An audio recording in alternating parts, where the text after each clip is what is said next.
For a long time, I thought that rest was something that I had to earn.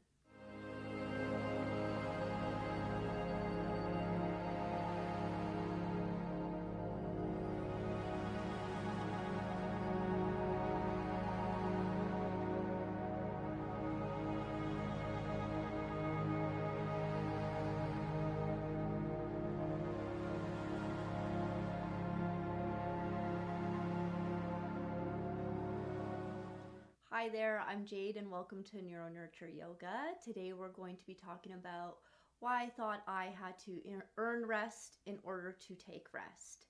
So if that is something that resonates with you, follow along with me and let's chat.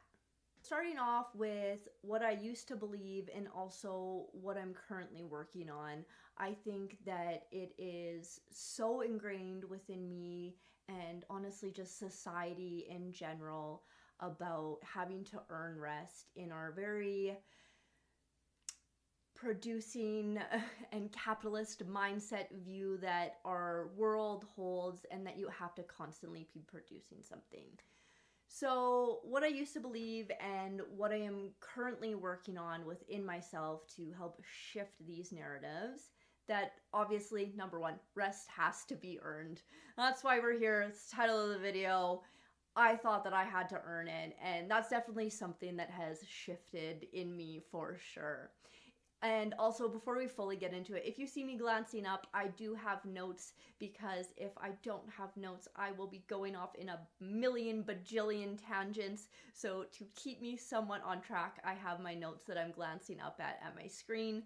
So if you see me looking around, that's what's going on. All right, so productivity equals value. Like I was touching on, we have a very capitalist mindset. You have to be producing something in order to have any value in this world. You can't just exist, and that's not enough in our current world and how we view people and view things, really. So having that belief that productivity equals value, which obviously just is not the case. And then just really tying also into that, always needing to accomplish something in order to think that we've done anything, that we like have purpose in this world. Of course, being a human, we are constantly driven to be doing things, but really in that mindset of producing something for somebody else or doing something for the whole general world. Not that that's a bad thing. Obviously, we need that in order for our world to keep going and to have shifts in our world, but it is not the totality of being a human and the only reason why we're here. And because of these mindsets, slowing down felt and feels irresponsible. And I still really struggle with this now. I'm working on those self-talks and narratives, telling yourself when these things come up of just sitting down and relaxing, like I feel like I'm doing something bad. I feel like I'm doing something wrong. And slowing down honestly feels scary, and it can feel scary to just let yourself rest and relax without having to produce something in order to make yourself feel valuable for this world, or to have others see you as being valuable to this world.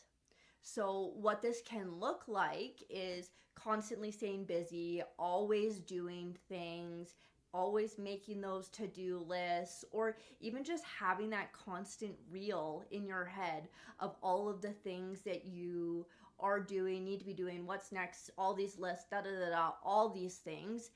And then it's making it difficult to relax, because you're sitting down trying to relax, and then you're constantly running through these things in your head, or putting them onto a new notebook that you bought, and or writing them in some new system that you've created to try and get yourself organized, right?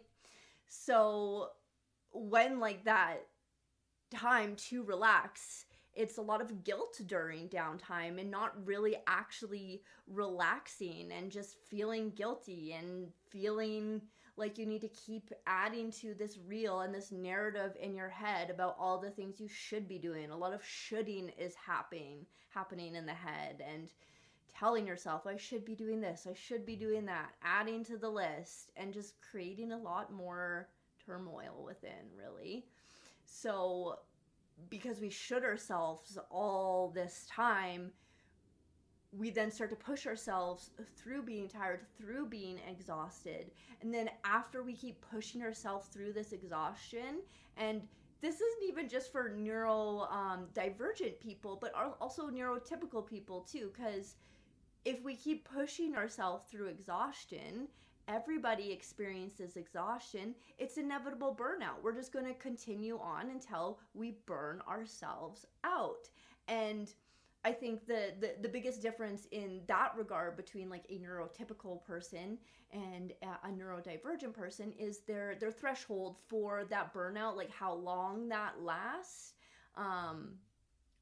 could be a little bit longer. Of course, that's just my opinion on the situation, and from like what I read and what I see. So take that with a grain of salt, of course, but that's just kind of how I view it. So what I didn't realize is that rest truly is a need. It is something that we need as human beings in order to recover. It's not a reward. It is a fundamental need as a human being. Just like our cups of water, right? We need to drink water in order to survive. We need to rest in order to survive. But we have this societal view, again, productivity equals value. If you're not constantly producing something, constantly feeding something into this world, then you have no value, which just like isn't the case. You being yourself, me being myself is enough. And because of all of these views and all of these things, exhaustion just can't be something that we keep ignoring. We can't continue to ignore it because we need to recover. And the more in tune that we get with ourselves, the more we're going to realize how much our nervous system actually needs time to recover. Constantly being pushed to exhaustion, constantly pushing our nervous systems, putting ourselves into overstimulation and pretending like everything is okay, then puts us into this unhealthy burnout cycle where we're pushing through and going through that exhaustion, and then we end up in this unhealthy burnout cycle where we like can't function and we can't be actually contributing to the world. So things that have started to help me shift this mindset is starting to notice those burnout patterns. Okay, what does it look like for me? How am I acting? How am I showing up in this world that is starting to give me signs of a burnout coming up, or my nervous system simply is just tired, exhausted, and I need a break? Because if we wait all the way until burnout, then we're just gonna keep going through that cycle, because once you're in the burnout, you're like, holy guacamole, like I'm here, like what happened? How did I even get here? So we have to start noticing before we get to that full burnout in order to like really understand our cycles. So that can look like listening to that body sooner, your body sooner, and noticing what your body is telling you. I get really, really irritable. I have a much less capacity to be able to deal with any other type of human. Even if I really like the person, I get super short and irritated. And that even with my husband, no one is immune to me getting irritated with them if I'm in an exhaustion cycle or a burnout cycle. Oh, I think my dog wants to come in. 1 second. Milady? Oh, hello. Okay, so helping me shift out of this mindset. Another thing that has been super helpful for me and checking in with myself. Also, if you hear extra noises, that's my dog rolling around on the ground. So redefining productivity. What our current definition of productivity in our very capitalist worldview is really detrimental to our mental health, to our nervous systems. So I think that even though if society in the world, like, it has its own definition of what that is, okay, sure. But I think if we each choose to redefine what productivity means for ourselves and how we are able to be a productive person, whatever that might mean to you, you have to define that yourself. And that is something that I'm continually defining and also redefining, because as a neurodivergent person, my needs are always changing. So my productivity one day is going to look vastly different a different day, and I just have to work with that and be able to adapt to that. So redefining what that looks like for you, I think, is so important in order to have a healthier viewpoint on rest and allowing rest to come into your own habits naturally, and trying to shift that guilt from being this really toxic viewpoint, and like just making you feel a lot worse than you really need to be. Like I was mentioning before, resting before you reach your burnout, like before you get to that full end and full, like, holy cow, I've pushed myself through this exhaustion, this is now where I am. I think that practicing self-compassion while you're redefining these things for yourself, while I also redefine these things for myself, because as I talk about these things, I want you guys to know, as much as I'm telling you these things, these are all things that I'm working on and I'm actively trying to shift within myself. And that's why I really want to share these things with you. So cultivating, creating self-compassion is so important, because if we can't be compassionate with ourselves, it's hard to shift things and to change that narrative into something that's going to actually be more fulfilling and work for how our nervous system and how our bodies show up in this world, and simply being okay with that.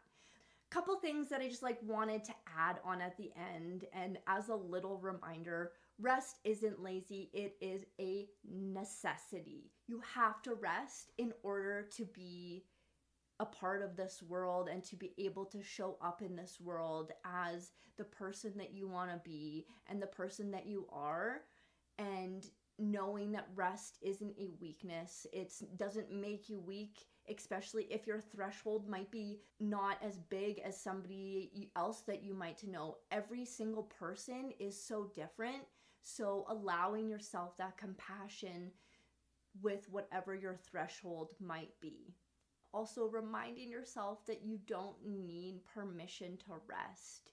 You don't need to seek permission to rest. If you need to rest, you need to rest, and that's okay. And you don't need to ask outside people for that okay. I know that I've said this multiple times in the video, but I just want to really drive it home that your worth isn't tied to productivity. You don't have to be producing things in order to be a valuable person in this world. You don't have to produce things in order to be valuable to this world. So if I can leave with one last thing, it is that sometimes the most productive thing that we can do is allow ourselves to rest. I hope that this helped you in any way. Take what helps, leave the rest. If it works for you, if you gain something for this, I would love to hear from you. Thank you so much for tuning in, and if you've made it this far, I appreciate you so much, and see you in the next one. Bye!